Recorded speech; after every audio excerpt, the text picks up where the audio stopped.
good morning, evening, afternoon. I don't know. I don't know what time this is coming out. Who knows? I'm supposed to have a schedule. It doesn't go very well. So first of all, thank you for coming back to MJ Hurley Sports. I'm MJ. As I always say, if you don't know that, hi, how you doing? How's life? I hope you're doing well. Yeah, that's about all I got there. Yeah, that's about all I got there. So our topic today is a little bit of a passionate one for me. So buckle up. If you want to pause the video, I'll give you a couple seconds. Pause the video, go grab your popcorn, because I'm gonna get on my high horse here on my soapbox, and we're gonna have a discussion about the NFL and why they need to adopt basically like the XFL's entire strategy. Okay, so go get your popcorn. I'll wait. Okay, now that you have your popcorn, you're ready. Real quick, does anybody else put M&Ms in popcorn? Because my parents taught me to do that. That slaps. It's great. So if you don't do that, put some M&Ms in that popcorn. That stuff is good. Anyway, what we're talking about today is the NFL and why they should adopt a couple things from the XFL. First of all, number one, right here, kickoffs. Okay, the XFL, what they did for kickoffs was basically the two teams would line up like 5 yards apart. I want to say it was like on the 25 and the 30, something like that, of the receiving team. The kicker's all by himself on the other side. The kick returner is all. Really? My phone goes off in the middle of the video. Anyway, kicker's all the way by himself. Returner's all the way by himself. Guys 5 yards apart. They cannot move until the kick returner catches the ball, or I believe if it hits the ground, that counts too. So what that does is, first of all, there was a lot of excitement. There were a lot of just very interesting plays. You could do a lot of jet sweeps, guys in motion, things like that, with that kick return that you couldn't really do in a normal NFL kickoff return. I mean, you can, but it really didn't happen a lot in the NFL. So first of all, it made the play just a lot more exciting. And I don't know about you, but when I see, like, when a scoring play happens in the NFL, I take into account the kickoff with time that I have to like go to the bathroom or go get food or check my phone and not pay attention. Like, the kickoff is not exciting very rarely. You don't have guys like Devin Hester in the league anymore that make kickoff returns really exciting. So we need to spice up that play. The NFL needs to spice up that play. Okay. Last time, as a Packers fan, last time we had anybody exciting for kickoffs was Randall Cobb. And probably the last time he actually returned a kickoff for a touchdown was in 2012, his rookie year, week 1 against the Saints. I mean, you can check me. Feel free to tell me in the comments that I'm wrong. I'm pretty sure that's the only kickoff return, like actual kickoff, not kick return, but kickoff, that he ever had for a touchdown. So, I mean, just from the Packers, the entire NFL, we need to make that play more exciting. The XFL can do that. I mean, the XFL strategy can do that. Also, it's just a lot safer. It's logical. You don't have guys running from 50 yards downfield coming at you and running over you. I mean, it's just a lot safer. Don't quote me on this either, but I want to say there were zero injuries. Injuries? Injuries? Yeah. I want to say there were zero injuries on kickoffs in the XFL. Again, you can feel free to tell me I'm wrong on that. I'm actually curious.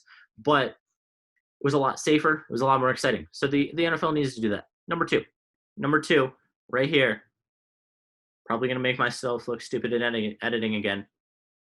Okay, that's enough of me looking stupid. Number two, the XFL, one thing they did that was fascinating is there was a lot more access overall. Now, there are two components to this. One, access to the players and the coaches, which I don't know how much you'll be able to do that in the NFL, because we were able to hear, like, the head coach or the offensive coordinator, we were able to hear their play calls, and I think that would be a big problem in the NFL. The XFL didn't really care. I don't know why, because that was something I always wanted to know, was like, do y'all have to change your play calls every week? And nobody would ever tell me. Shocker, right? And nobody would ever tell me. I don't know why, but that's something I was always curious about. So that probably won't happen. We probably won't hear play calls from the coaches, but at least just like having them mic'd up the entire game. It already happens sometimes. Like, sometimes you'll have the coaches mic'd up, but you don't hear it on the broadcast. You hear it on like NFL Films on NFL Network 3 years later. You hear Bill Belichick against the Bengals week 4. I don't care now, but if I'm watching that game as a Patriots fan, week 4, that's really freaking cool. So that's something they need to do a lot more of, miking up the coaches. and just kind of hearing their game. I don't even know what the right like words. You know what I'm talking about. You you know what I'm talking about. Okay, y'all. This is the third video I'm recording today. Yes, I changed shirts for all of them, mostly just for the YouTube aesthetic. So don't come at me. But this is the third video I've recorded today. I recorded my podcast. I've written a bunch of articles. I wrote a breaking news article. Like, it's been a long day. I've had 3 meetings for my summer job. So it's been a long day. Words are hard, so bear with me. Okay, now that I kind of remember how to speak again, the other thing is they need to mic up the players. This is something baseball's been talking about. NFL does it sometimes, but again, you don't hear it during the broadcast. The NFL needs to do this, especially this season, but beyond. My man Anthony Miller wrote an article about this. I'll put the link to that article in the description. He wrote an article summarizing why players need to be mic'd up. Sean Jackson was talking about it, which is why my friend Anthony, who's a big Eagles guy, that's why he was talking about it. So I'll let you go to him on like a bunch of specifics on why the players need to be mic'd up. But especially this season, if there's not fans, we need mic'd up players. It's just reality. We need to have them mic'd up. Then people are going to get attached to it, and probably we'll be able to sneak it in after that. So that's what I'm looking for there. The last thing in terms of transparency, something else that I kind of want to see from the NFL, I would love to have that sky judge. Now, the proposal has already been knocked down. The owners wanted to vote on that, and they ended up not actually voting on it, but they wanted to see, can we do a sky judge? Can we do somebody who is in the stadium and who can go over with the officials, kind of like a Mike Pereira for every stadium every week? So that's something that they wanted to do.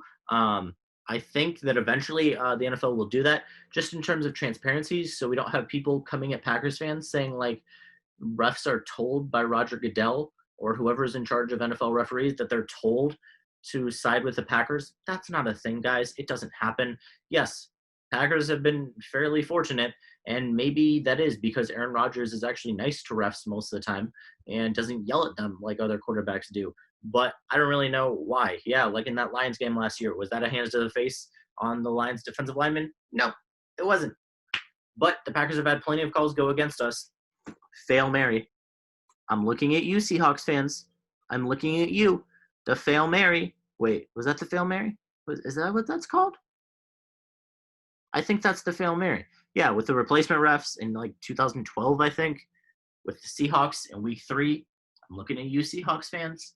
I'm looking at you, replacement refs. Okay, now that we've cleared that up, Packers have had plenty of calls go against us. I mean, it's just the way football goes.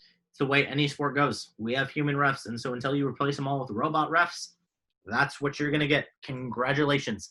You're going to get some messy refereeing. That's just the way it's going to go. But I think a lot more transparency would be able to help with that. So those have been kind of my jumbled, mixed up thoughts on what the XFL could bring potentially to the NFL. Side note, 2 side notes actually. Number 1, I got a haircut. You can tell that. It was a ridiculous amount of hair. Shout out to the person who cuts my hair, Galina. She's fantastic. She does amazing work. She's a saint, because my hair was wild. There's a reason I was always wearing hats, and there's a reason I'm not wearing a hat today, because I'm just enjoying being able to like feel my hair and feel the air on my hair and the breeze from my ceiling fan. So hopefully you guys enjoy the haircut. Let me know. Also, the XFL might be coming back. Who knows? There's an auction on August 3rd. That's the big date. Then somebody is going to buy the XFL. It's been rumored. It's been rumored that ESPN/Disney is going to buy the XFL. Now that would be amazing. I don't know if that's actually going to happen. That would be fantastic, because then there's just a built-in TV deal right there. Like, they don't even have to pay the XFL. They are the XFL. They own the rights to the XFL. So they just buy the XFL and then run the league themselves.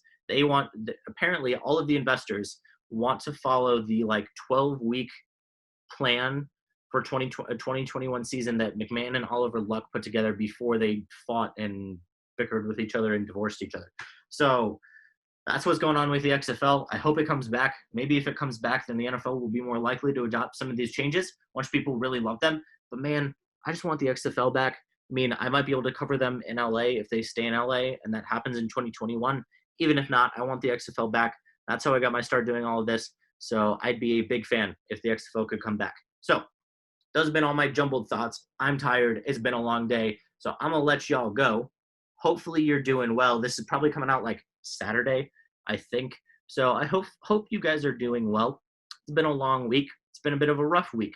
Hopefully you guys are doing well. Hopefully you're staying safe. Maybe by this time, everything in the world has calmed down a little bit. Maybe it hasn't. Either way, hope y'all are doing okay. Like, comment, subscribe, all of that good stuff. Share it with your friends. Throw it on Twitter. Tell them this video is cool, because it is. Especially like Jay, Anthony, my XFL Pete, Allison. Share the video, please. Let the people know that we want the XFL back. So thank you all for watching. As always, like, comment, subscribe, all that YouTuber stuff. I'll talk to y'all later. I'm going to go take a nap. Peace.